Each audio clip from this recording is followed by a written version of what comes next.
Assalamualaikum, selamat pagi anak-anak. Bagaimana kabarnya pagi hari ini? Semoga kita semua selalu dalam keadaan sehat walafiat. Amin, amin ya robbal alamin. Nah, pagi hari ini kita akan belajar materi tematik 2F, yaitu tentang merawat hewan dan tumbuhan. Subtema 2, merawat hewan di sekitar pembelajaran pertama. Nah, kita siapkan dulu buku paket tematik 2F-nya. Kemudian anak-anak buka halaman 40. Nah, pada pembelajaran pertama kegiatan 1, membaca dengan suara nyaring. Wacana dengan judul merawat kelinci. Nah, siapa yang punya hewan peliharaan kelinci di rumah? Nah, kita simak ya bacaannya ya. Kelinci adalah hewan yang sangat lucu dan jinak. Kelinci berjalan dengan cara melompat-lompat. Kelinci memiliki bulu yang halus. Kebersihan kelinci juga harus dijaga. Kuku kelinci dipotong.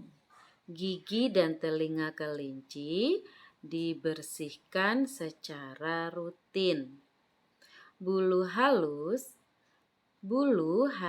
dibersihkan secara teratur. Bulu kelinci disikat dengan lembut. Menyikat bulu kelinci dapat menghilangkan kotoran dan kuman yang terdapat pada bulu.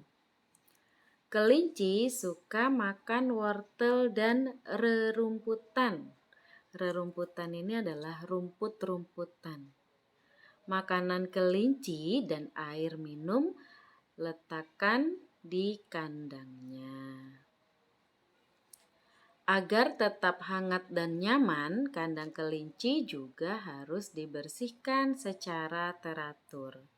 Kelinci sangat senang melompat-lompat sambil bermain. Ajaklah kelinci bermain agar kelinci tidak merasa bosan. Merawat kelinci dapat membuat kelinci tumbuh dengan baik dan sehat. Nah, kalau kita mempunyai hewan peliharaan, meskipun itu ikan, burung, kucing, dan lain sebagainya, kita harus merawatnya dengan baik ya. Nah, kemudian kegiatan kedua, kita menjawab pertanyaan berdasarkan wacana tersebut di atas. Nah, bagaimana cara kelinci berjalan? Nah, kelinci berjalan dengan cara melompat-lompat. Kita menulis menggunakan huruf tegak bersambung ya.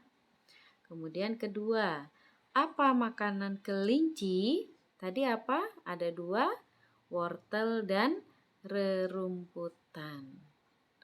Nomor 3, mengapa kelinci harus diajak bermain? Kenapa? Agar kelinci tidak merasa bosan. Hewan juga bisa bosan ya. Nah, oke, kita lanjut ke materi berikutnya. Nah, di sini kita belajar tentang penggunaan huruf kapital. Nah, di sini ada lagu, judulnya Belajar Huruf Kapital, tapi kita nyanyikan menggunakan nada lagu Menanam Jagung. Kira-kira bisa nggak ya kita menyanyikannya? Nah, nadanya nada lagu Menanam Jagung ya. Oke, Ibu beri contoh ya. Coba diperhatikan. 1, 2, 3. Ayo kawan, kita belajar penggunaan huruf kapital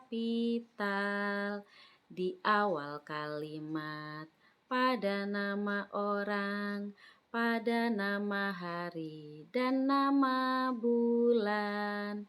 Ingat, ingat, ingatlah kawan, penggunaan huruf kapital. Ayo, ayo, ayolah kawan, kita belajar huruf kapital. Nah, seperti itu nadanya ya, Nak. Nanti bisa diulang kembali pada saat kegiatan Google Meet di kelas. Nah, kemudian penulisan kalimat selalu diawali dengan huruf kapital dan diakhiri tanda titik. Nah, pada saat kita menulis kalimat, jangan lupa selalu diawali dengan huruf kapital atau huruf besar. Dan di akhir kalimat, jangan lupa selalu memberikan tanda titik. Nah, di sini penggunaan huruf kapital. Di mana saja kita menggunakan huruf kapital? Nah, pertama huruf kapital digunakan di awal kalimat. Kemudian kedua, huruf kapital digunakan pada nama orang seperti lagu tadi ya, Nak ya. Nah, huruf kapital digunakan pada nama hari. Hari dari hari Senin, Selasa, Rabu, Kamis, Jumat, Sabtu, Minggu. Lah, ini nama hari kita gunakan huruf kapital. Nah, keempat, huruf kapital digunakan pada nama bulan. Ada berapa bulan? Ada 12 ya. Dari Januari, Februari, Maret, April, Mei, Juni, Juli, Agustus, September, Oktober, November, Desember, Januari. Kembali lagi ke Januari ya. Oke, nah kita Ibu beri contoh huruf kapital di awal kalimat. Perhatikan yang Ibu tebalkan, setiap. Nah, di awal kalimat setiap S-nya kita gunakan huruf besar. Setiap awal kalimat kita gunakan huruf besar. Dan setiap akhir kalimat gunakan tanda titik. Oke. Kemudian yang kedua, nah, di sini digunakan pada nama orang. Ya, tetap awal kalimat kita menggunakan huruf besar. Adikku, A-nya huruf besar. Nama orang Tono, T-nya huruf besar. Adikku bernama Tono. Ya, jadi yang menggunakan huruf kapital A dan T. Kemudian jangan lupa di akhirnya selalu diberikan tanda titik. Kemudian ketiga, kapital digunakan pada nama hari. Nah, hari itu tadi sudah disebutkan hari Senin, Selasa, Rabu, Kamis, Jumat, Sabtu, Minggu. Nah, di sini Ibu berikan contoh hari Senin. Jadi, setiap hari Senin diadakan upacara bendera di sekolahku. Setiap karena awal kalimat S-nya besar. Nah, Senin karena nama hari maka S-nya juga besar. Kemudian yang terakhir, huruf kapital digunakan pada nama bulan. Nah, di sini awal kalimatnya tetap besar semua ya, Nak ya. Arini. Nah, Arini itu nama orang, maka huruf besar juga. Arini lahir pada bulan Agustus. Nah, Arini karena awal kalimat dan nama orang, maka A-nya besar. Dan bulan Agustus, A-nya juga besar. Dan setiap akhir kalimat kita gunakan tanda titik. Oke. Nah, kemudian materi berikutnya. Kita buka halaman 43. Nah, di sini kita mengamati gambar, kemudian berikan tanda centang pada gambar yang menunjukkan sikap belajar di kelas dan tanda silang pada gambar yang bukan menunjukkan sikap belajar di kelas. Nah, gambar pertama, mengangkat tangan jika ingin berbicara. Nah, pada saat guru menjelaskan, kalau mau bertanya kita mengangkat tangan. Nah, termasuk menunjukkan sikap belajar di kelas? Ya, betul sekali. Kemudian kedua, gambar di sebelahnya mengobrol ketika belajar, menunjukkan belajar di kelas atau tidak. Ya, ini tidak boleh ditiru ya. Pada saat ibu atau bapak guru menjelaskan, anak-anak asik mengobrol ketika ibu bapak guru menjelaskan. Ini tidak boleh ya, maka kita berikan tanda silang. Kemudian berikutnya, mendengarkan guru yang sedang berbicara. Kita berikan tanda centang. Gambar terakhir, meminta izin ketika keluar kelas. Maka gambarnya adalah centang. Nah, karena kita sekarang pembelajarannya daring, maka sama. Apabila anak-anak pada saat Bapak Ibu menjelaskan pada saat daring, apabila mau izin, anak-anak bisa menyampaikannya, "Ibu, maaf mau ke kamar mandi misalnya, atau mau minum gitu. Izin dulu ya, Nak ya." Sama. Nah, kemudian materi berikutnya adalah menirukan gerakan binatang. Nah, kalau di halaman 44 ini ada gambar kelinci. Nah, di sini Ibu buatkan menirukan gerakan binatang ada 3. Ada kuda, ada kelinci, dan juga ada itik. Nah, kalau gerakan kuda, gerak meniru kuda berlari dilakukan dengan bebas. Boleh lari ke berbagai arah dengan berbagai gerak lari, boleh dengan loncat-loncat atau lari bolak-balik, boleh juga lari mengangkat paha. Nah, kita lihat gambar perempuan ini lagi kakinya diangkat-angkat seperti gerakan kuda, ya Nak ya. Nah, oke. Kemudian yang kedua, lari menirukan gerakan kelinci. Apakah kamu suka kelinci? Bagaimana kelinci bergerak? Kelinci yang sedang berlari, kedua tangan dan kakinya bergerak berganti-ganti, kelihatannya seperti meloncat. Lihatlah pada gambar berikut ini. Nah, jadi tangannya di depan, terus kakinya agak ditekuk. Terus kita lompat-lompat. Itu adalah gerakan kelinci. Nah, kemudian kita lihat gerakan itik. Pernahkah kamu melihat itik? Bagaimana cara itik berlari? Lari itik tidak bisa cepat. Jika kamu ingin menirukan lari itik, caranya badan dicendungkan, lutut ditekuk sedikit, tangan bebas berekspresi. Nah, jadi boleh tangannya di depan sini, kemudian kakinya agak ditekuk terus jalan gitu ya. Itu adalah menirukan gaya itik berjalan atau berlari. Nah, kemudian kita masuk ke materi berikutnya.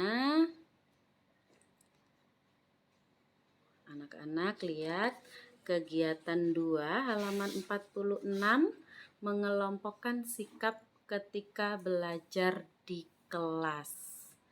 Nah, amati gambar berikut, kemudian kelompokkan gambar berikut ke dalam kelompok sikap yang boleh dilakukan dan tidak boleh dilakukan ketika belajar. Nah, kira-kira apa yang boleh dilakukan? Ya, Jono, aku lihat jawabanmu dong. Boleh nggak tanya jawaban teman? Tidak boleh ya, harus percaya diri dengan hasil jawaban sendiri. Kemudian, ayo kita selesaikan tugas ini tepat waktu. Betul tidak? Betul, kita berikan gambar checklist. Apabila kita diberikan tugas oleh Bapak Ibu Guru, maka sebaiknya kita kerjakan tugas tersebut dengan tepat waktu, ya. Kemudian yang bawah, maaf Bu, bolehkah saya ke toilet? Nah, ini sikap yang boleh dilakukan. Kenapa? Karena yang Ibu bilang tadi, pada saat kita mau keluar kelas, kita harus izin dulu kepada Bapak Ibu Guru yang ada di kelas, ya. Kemudian gambar terakhir, gambar apa itu? Mencoret-coret meja dan papan tulis. Ini yang tidak boleh kita lakukan ya nak ya. Oke, berikutnya.